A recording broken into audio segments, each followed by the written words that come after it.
नमस्कार दोस्तों, हंसिनी एकेडमी में आपका एक बार फिर से बहुत बहुत स्वागत है। चलिए, व्यंजन संधि के बचे खुचे नियम को हम क्लियर कर लेते हैं और नेक्स्ट वीडियो में कुछ नए टॉपिक के साथ आएंगे। लेकिन आज पढ़ेंगे हम कौन सा, स संबंधी नियम और ट संबंधी नियम, क्योंकि स संबंधी नियम और ट संबंधी नियम दो नियम ऐसे हैं जिसमें से क्वेश्चंस पूछे जाते हैं। इससे संबंधी नियम को पहले हम देखेंगे कि नियम क्या कह रहा है। अ आ को छोड़कर किसी स्वर के आगे, अ आ को छोड़कर मतलब उस खंड में अ आ को हटा दो, साइड कर दो। उसके बाद स आता है तो स के स्थान पर मूर्धन्य स हो जाता है। ठीक है, चलिए नियम देखते हैं। मूर्धन्य स कौन सा व्यंजन है दोस्तों? ये है मिश्रित व्यंजन। ठीक है, मिश्र व्यंजन है या मिश्रित व्यंजन कह लो, एक ही बात है। चलिए हम पहले वर्गीय व्यंजनों को लिख लेते हैं। वर्गीय व्यंजन क्या होता है? ग, घ, च, छ, ज, झ, इ, ट, ठ, ड, ढ, अण, त, थ, द, ध, न, प, फ, ब, भ और म। ये क्या हो गए? 25 व्यंजन। ये वर्गीय व्यंजन हो गए। ठीक है, इसको और किस नाम से जाने जानते हैं? स्पर्श व्यंजन या वर्गीय व्यंजन, दोनों एक ही होता है। ठीक है, चलिए आइए देखिए। तो हम नियम क्या है? अ आ को छोड़कर खंड में अ आ जाए और आ जाए, तो इन दोनों वर्णों को क्या है? छोड़कर। ये किसके व्यंजन है? ये कौन सा वर्ण है? ये स्वर है। ठीक है, को छोड़कर किसी स्वर के आगे इनके अलावा अगर कोई भी स्वर आ जाए, ठीक है, इनके अलावा लिख लो यहाँ पे, के अलावा। ठीक है, कोई भी स्वर आ जाए, ठीक है, तो स्वर के आगे स आ जाए, इसके अलावा किसके? अ और आ के अलावा कोई स्वर के आगे, एरो कर लो, समझ जाओगे आप। इसके आगे क्या है? स के, स आता है, क्या आता है? स आ जाता है, तो यह किस में परिवर्तित हो जाता है दोस्तों? मूर्धन्य स में। ठीक है, ये तो हमारा हो गया क्या? कॉन्सेप्ट। अब हम इसके तहत चलेंगे, देखते हैं कि अ आ के बाद और कौन सा स्वर आता है जिसके सामने क्या? स आता है और यह मूर्धन्य स में क्या होता है? परिवर्तित हो जाता है। तो चलिए देखते हैं उदाहरण इसका। ठीक है, उदाहरण, अभी धन सेक बराबर क्या हो जाएगा दोस्तों? अभिषेक। अभिषेक, यही होगा, बिल्कुल यही होगा। क्यों? क्योंकि हमें पहले खंड अर्थात संधि का जो पहला खंड है, पहले खंड के लास्ट अक्षर में हमें क्या मिला है? छोटी ई मिल गई है। देखो इसका खंड कर लो, अ हो जाएगा प्लस छोटी ई प्लस भय हलंत प्लस स हलंत प्लस अ प्लस क हलंत प्लस अ, यही होगा। क्यों? क्योंकि यह स्वर हैं हलंत वर्ण कब होते हैं? जब क्या करते हैं? खंड करते हैं। खंड करने के बाद हम जब इस स्वर को बाहर निकालते हैं व्यंजन से, तो ये सारे व्यंजन क्या होते हैं? हलंत वर्ण हो जाते हैं। और ई और अ दोनों क्या होते हैं? ये बाहर आ जाते हैं। अब देखिए कैसे आया है इसमें।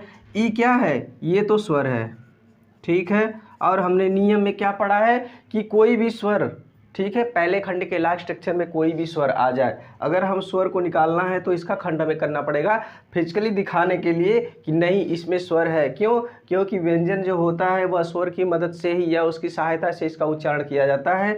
और इसमें कौन सी मात्रा लगी है? छोटी ई के लगी है। तो दोस्तों हम छोटी ई को निकाल लेंगे, प्लस भ कर लेंगे, अर्थात पहले खंड में हमें कौन वर्ड मिल गया? पहले में ई मिल गया। ठीक है, और हमने पढ़ा है कि अ आ के अलावा तो न तो अ है न तो आ है, यह क्या है? तीसरा वर्ड है। ठीक है, ठीक है, इसके अलावा कोई स्वर के आगे स। अब देखते हैं दूसरे खंड के पहला अक्षर में क्या आ रहा है, दूसरे खंड के पहले अक्षर में क्या है दोस्तों, स आ जाए। तो नियम क्या कह रहा है कि अ आ के बाद अगर ई आए या कोई अन्य वर्ण आ जाए, ई ऊ छोटू बड़ू ए आए, कोई भी वर्ण आ जाए और उसके सामने स हो, अर्थात दूसरे खंड का पहला अक्षर जो हो वो स हो, तो यह किस में बदल जाता है, मूर्धन्य स में बदल जाता है। ठीक है, अर्थात यहाँ पे क्या हो जाएगा, इक्वल टू स। और यहाँ पे देख लेंगे हम कि स के स्थान पर क्या हो गया है, मूर्धन्य स और एक की मात्रा, अर्थात क्या हो गया है, अभिषेक। ठीक है,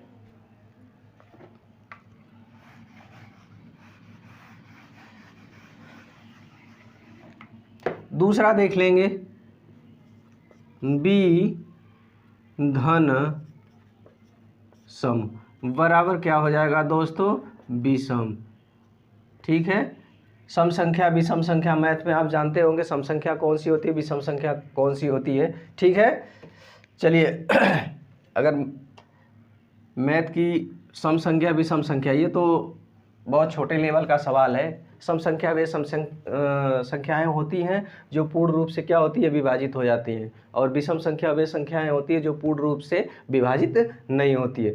चलिए हम मैथ में न जाके अब अपने टॉपिक पे ध्यान देते हैं। यहाँ पे क्या है, वह है। ठीक है, हलंत कब होगा, अब इसकी मात्रा हम बाहर निकालें, कौन सी मात्रा लगी है दोस्तों, छोटी ई की, प्लस क्या है इसमें, अ है। ठीक है, प्लस स हो जाएगा, प्लस अ प्लस म हलंत। ठीक है, ये दोनों हलंत वर्ड हो जाएगा। अब देखते हैं फिर, सेम कंडीशन है, क्योंकि मैं उदाहरण 3-4 बता रहा हूँ, इसमें सेम कंडीशन है, न तो अ आया है न तो आ आया है, कौन से, पहले खंड में। और ये जो बात की जा रही है अ और आ की, ये पर्टिकुलर पहले की बात की जा रही है, संधि के पहले खंड की बात की जा रही है। ठीक है, संधि के पहले खंड में न तो अ आए न तो आ आए, इन दोनों से कोई नहीं आना चाहिए। इसके अलावा कोई भी, इसके अलावा कोई व्यंजन वर्ण आता है, ठीक, अरे सॉरी, स्वर आता है तो उसके सामने स होना चाहिए। अगर स होता है तो वह सीधे मूर्धन्य स में क्या होता है, पठित हो जाता है। तो दोस्तों देख लेंगे, यहाँ पे पहले खंड में क्या आया है, ई आया है, प्लस दूसरे खंड में क्या आया है, स आया है। तो नियम क्या कह रहा है, ई और स, छोटा स, अर्थात ई और छोटा स का जब हम संधि करेंगे तो यह किस में परिवर्तित हो जाएगा, मूर्धन्य स में परिवर्तित हो जाएगा। ठीक है, तो यहाँ पे क्या बनाएगा, विषम, अर्थात यहाँ पे वी धन सम बराबर विषम।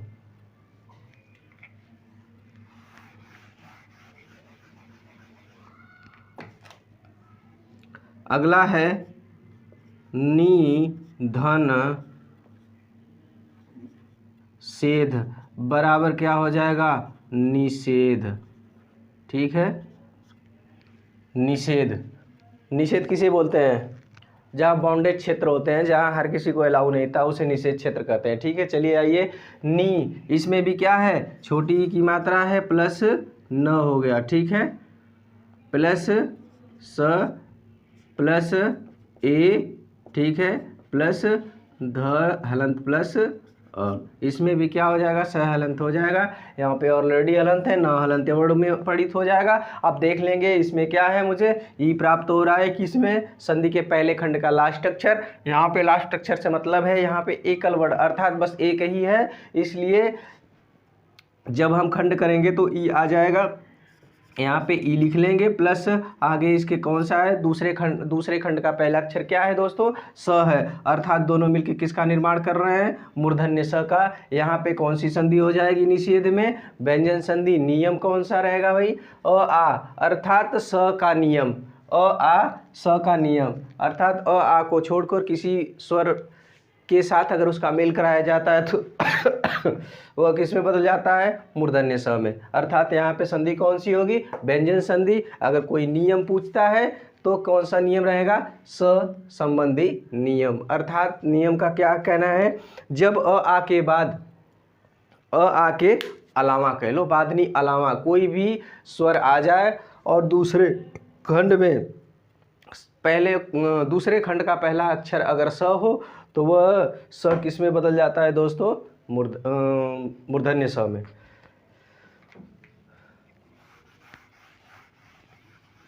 इसी का देख लेते हैं अगला, सुधन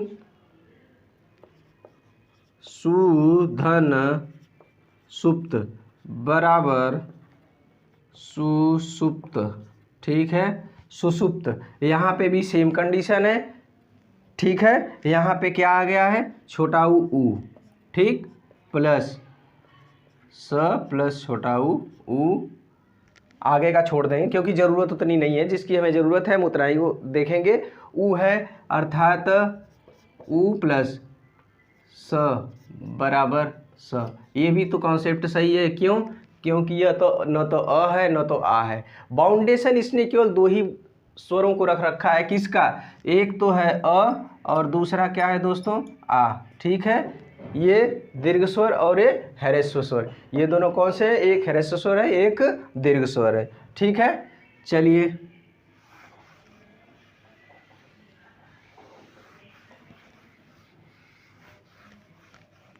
अब देख लेते हैं ट ठ संबंधी नियम। स के बाद यहाँ पे क्या लिख रखा है, स के बाद मूर्धन्य स के बाद एरो लगा लेंगे, इसका मतलब समझ जाएंगे कि अभी इसके आगे भी कोई अक्षर की बात की जा रही है, ठीक है। तो थ आने पर कौन सा, त आ जाए या थ आ जाए, ठीक है। त और थ आने पर क्या हो जाता है, उसके स्थान पर ट ठ हो जाता है, किसके? इसके स्थान पे ट और ठ, ठीक है। इसके स्थान पे ट और इसके स्थान पे ठ हो जाता है, ठीक। तू तुस धन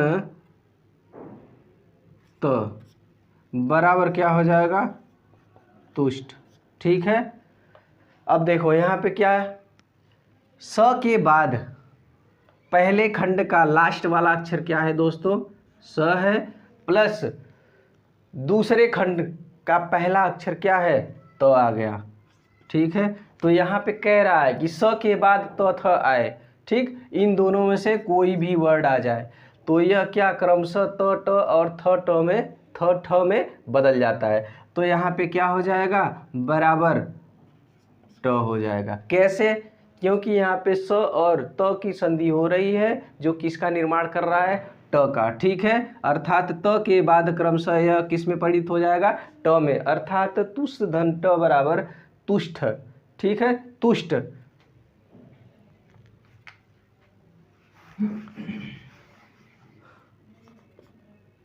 सस धन थ बराबर